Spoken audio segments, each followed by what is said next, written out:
Another tradition for our mission sending has always been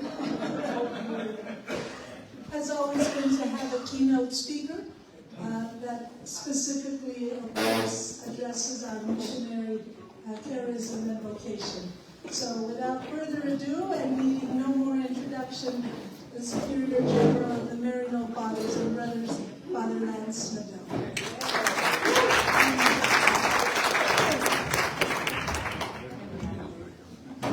Good afternoon, everyone. And I congratulate Elvira on getting the name of our name right at long last. I'm very, very pleased to be with you this afternoon during my first visit to the great state of Texas.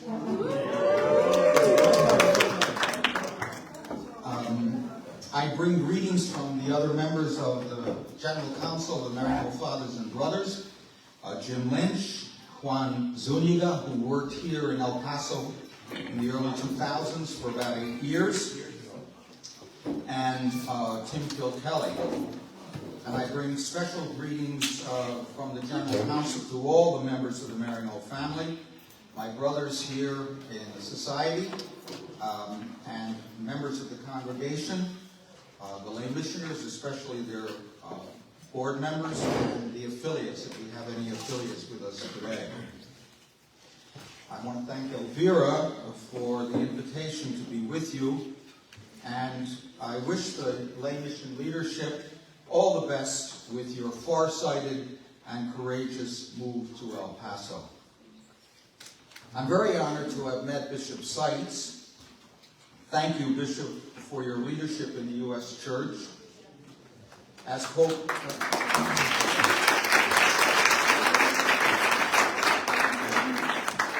thank you especially for your pastoral letter on migration, sorrow, and mourning will flee away. Remember that pastoral letter. It's an inspiration to us, and we hope to the whole church. As Pope Francis said, we are not living in an era of change, but a change of era. And the Maryknoll Fathers and Brothers see you, Bishop Seitz, as a pastor for the era of change in which Almighty God has placed us.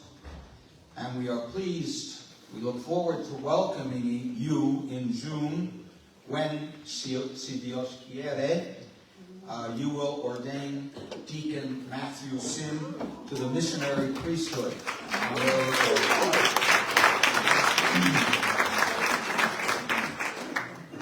This is a holy day for Maryknollers. Today we remember the martyrs, the lay missioner Jean Donovan, Sisters Maura Clark, Ida Ford, and Dorothy Kazel. So today, Sarah, Teresa, TT, and Kathy, is the right day for your covenanting, your sending, your renewal.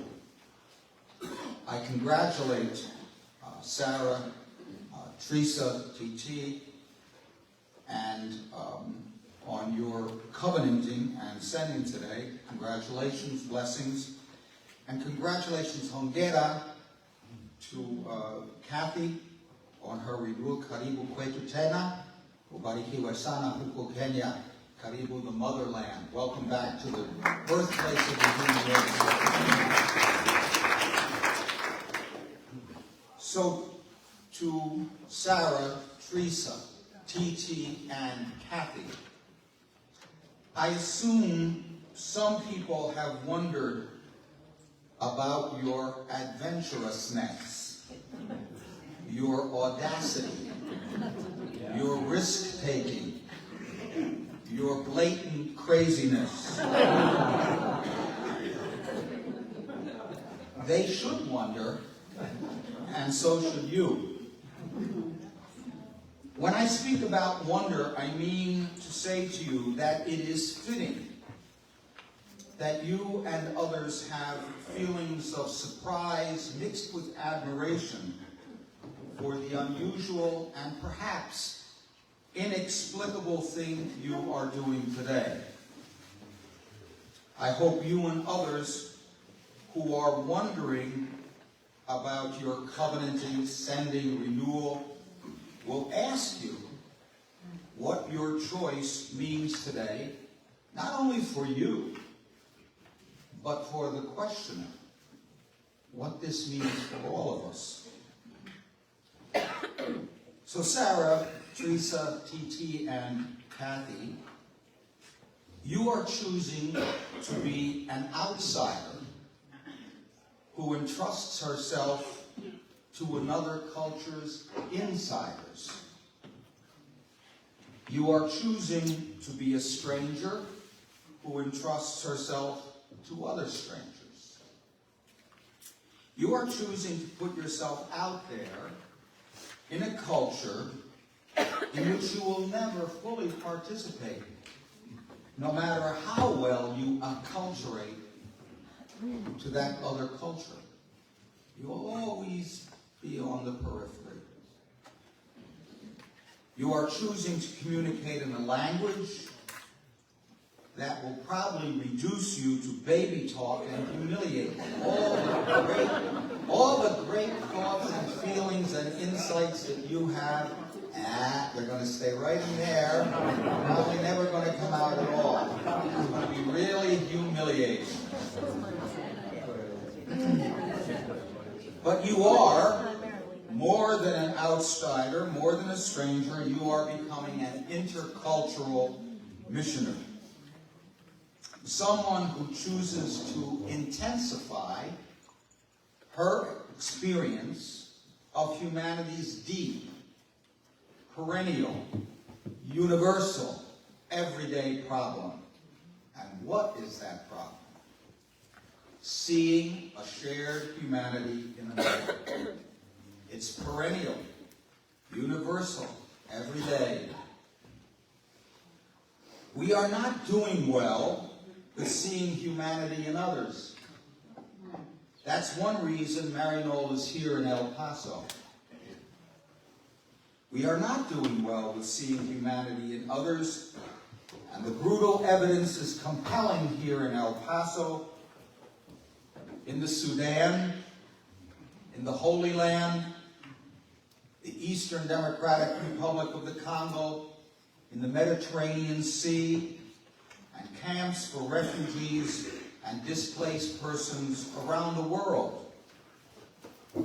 We are not doing well seeing humanity in another. The brutal evidence is compelling in our national prison system here in the United States. We criminalize and incarcerate more of our own people than anyone else. And we inflict that harm primarily on the most vulnerable among us, poor people of color, Black and Latino. I imagine that you, Sarah, Teresa, TT, Kathy, that you're saying to yourself, as an intercultural missioner, I will really try hard to see humanity in the people I meet, because that is the revelation that is at the heart of mission. So as you head off to the field afar, I offer you a paradoxical way of mission. A paradoxical way to the revelation of humanity in another. And this paradoxical way of mission is something I have found in a woman by the name of Simone Weil. W-E-I-L. You want to say Weil or Weil. French people say Weil. Simone was a French thinker, an educator, a political activist, and perhaps a mystic of Jewish descent. I'm turning to Simone on this mission covenanting, sending, renewal day because she was a consummate outsider. She never fit in anywhere at all. Although she came from a highly secularized, agnostic family and social milieu, she was deeply attracted to religions, all religions, and especially to the Catholic Church. As far as we know, she never received baptism because of what she called the love of those things outside Christianity. She was always the liminal person, at the door of the church, always the outsider. She was a border person. I would never claim that I understand what Simone is talking about. But I know that she is a border person, an outsider, a liminal person, with an illuminating sensitivity to our human problem of seeing humanity in another. What does Simone have to say to us, and especially to Sarah, Teresa, TT, and Kathy today, this Martyrs' Day, this Covenanting, Sending Day, this Renewal Day? What does she have to say? I think she says to us, do not seek to see the shared humanity in another. Don't try too hard. Don't tense up. Don't strive. Don't work at all. Just wait to see her. Just wait to see him. It can only happen to you. You cannot make it happen. You can't make it happen. Simone says that attention is the rarest and purest form of generosity. To give one's attention to someone else is a very rare and difficult thing. It is almost a miracle. It is a miracle. Seeing shared humanity in another is a miracle. You can only wait for the miracle to happen. You can't perform the miracle. That's why I said to you, Sarah, Teresa, TT, Kathy, that you and others should wonder about what you're doing today. You are hoping to experience a miracle. Wonder about that. Just wonder about it. Simone says that to be attentive to another entails far more than thinking about or even feeling for that person. She says that attention is a faculty that does not latch on to another, but instead remains still and open. We do not see another human being when we stare at her, think about him, or even commiserate with her. Seeing the other comes only when I let go of myself and allow the other to hold my full attention. And that is a miracle. So for the reality of the other person to fully invest me, I must first divest myself of the me that consumes and blinds me. If I am detached, empty, and ready to allow the other in, then maybe I will see her, and see her reverentially, respect her, value her, maybe even understand her a little. Not to hold on to her, but just let her shine on her own, just as she is, all on her own. Maryknollers are not good at this. We like to be busy, transforming everybody's life, All for the better. Right? But what Simone speaks to us about on the border, the margins, at the door of the church she never entered, is a self-emptying, or kenosis, that I believe is the ascetic, contemplative, kenotic way of mission. That's what I think Simone has to say to us on this Martyrs' Day. I believe that self-emptying is the way to be attentive to another, the way to respond to the deepest human desire to be seen and accepted. Simone believed that if we turn our heart to the good, little by little, the whole human soul will necessarily be attracted to the good in spite of itself.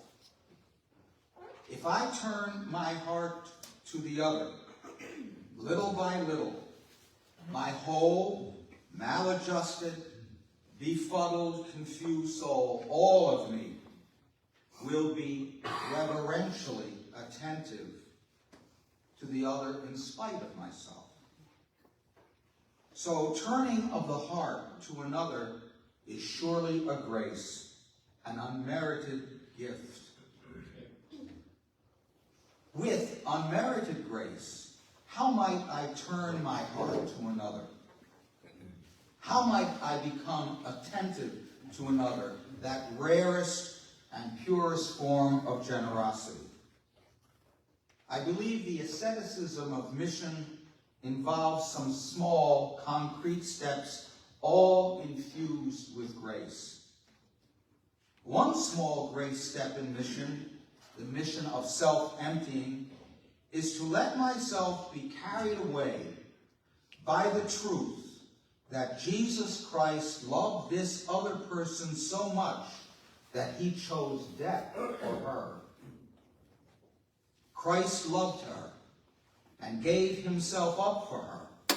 Imagine seeing another in that way. Imagine being seen in that way. Another small grace step in mission, the mission of self-emptying, is just to be around, to hang out with the folks, not to tell them what to do or have a project, but just to hang around and be available. Just be around in case somebody needs you. That's a way of being other-centered, waiting to be reverentially attentive to another, waiting for the miracle to happen, the miracle of seeing someone. Another small grace step in the mission of self-emptying is vocalize as you listen, even if you're not sure what the other person has said. When I was in Egypt, if I understood 1/4 of what was being said to me in a conversation, that would be an extravagantly generous assessment of my understanding of Arabic. But talking with someone, I would keep saying, Sah, aywa, yes salam, mesh kida, like I knew what was going on. And most of my interlocutors seemed to enjoy having just a listener. And I've experienced the same thing in Kenya, where I have had long, long conversations in which all I said was a grunted, a simple acknowledgement that the other person was talking, I was listening, I was at the other person's disposal.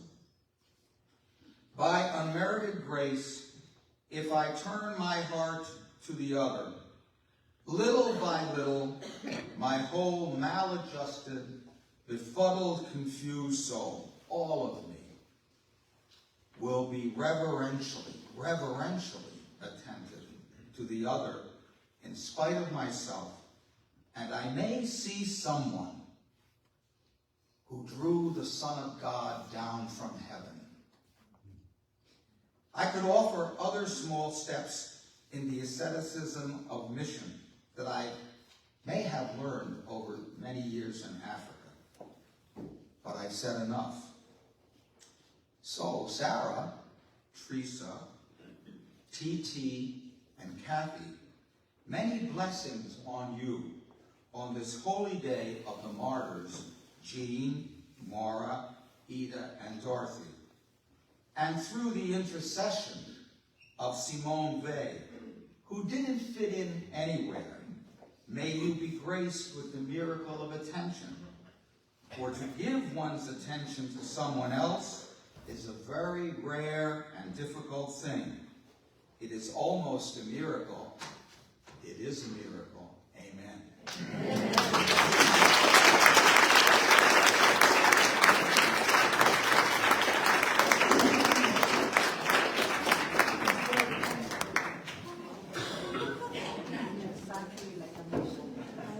I think that leaves me speechless, and certainly something for all of us to reflect upon. So I merely come here to say thank you. Thank you so much for coming, for your profound words, and for the prayers that we offer in unison with you, for Kathy, for TT, Teresa, and for you, Sarah.